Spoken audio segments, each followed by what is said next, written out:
Hello, everyone. I hope and pray that you're doing well.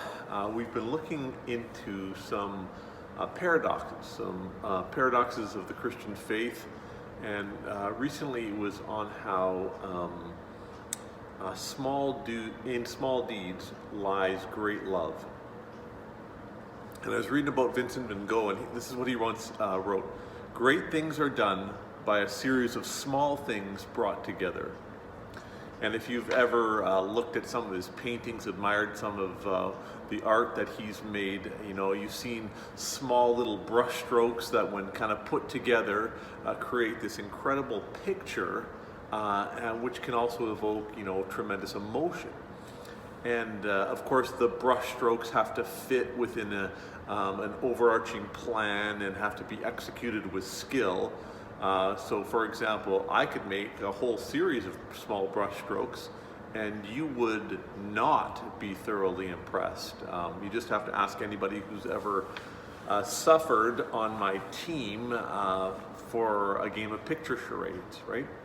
I mean, the point is that small things can make a very big difference. And the Bible is filled with such examples. Just to take one, in James, we read about how our small tongues can get us into a heap of trouble.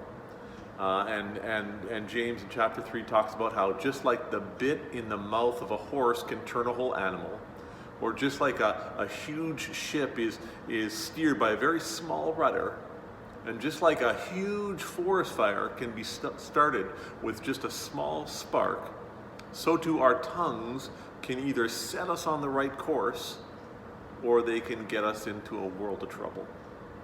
Seemingly small actions can make a huge difference in God's eyes.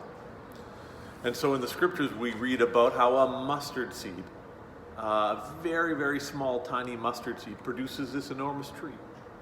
And how a sinful woman anoints Jesus with this alabaster jar of perfume. A small story, but one that we're talking about 2,000 years later. Or how a grain of wheat falls to the ground and dies, and then produces an incredible harvest. And then to compare, in John 12, there's this Jewish rabbi whom we call Jesus, who dies on a cross, and rumors abound that he arose from the dead. A small thing makes a world of difference. So too in our lives. Eugene Peterson, I really like this little quote because it's Eugene Peterson talking. He's interviewed by Christianity Today a number of years ago. And he talks about how he was a pastor for years and years and years, for most of his life. And he really loved it. He loved the interactions and being a pastor. But he goes on and he says this. He says, "To tell you the truth, the people that give me the most distress are those who come asking, 'Pastor, how can I be more spiritual?'" This is his answer. He says, "Forget about being spiritual. How about loving your husband? Now that's a good place to start." But that's not what they're interested in. How about learning to love your kids, to accept them the way they are? Someone quoted Mother Teresa to me recently, and it's this: "Not all of us can do great things, but we can all do small things with great love." You may do some very big, important things in your life, significant things.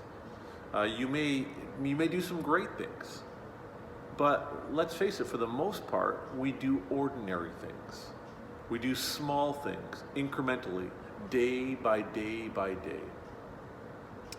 And God is calling you to do these small things faithfully with great love, just like Him.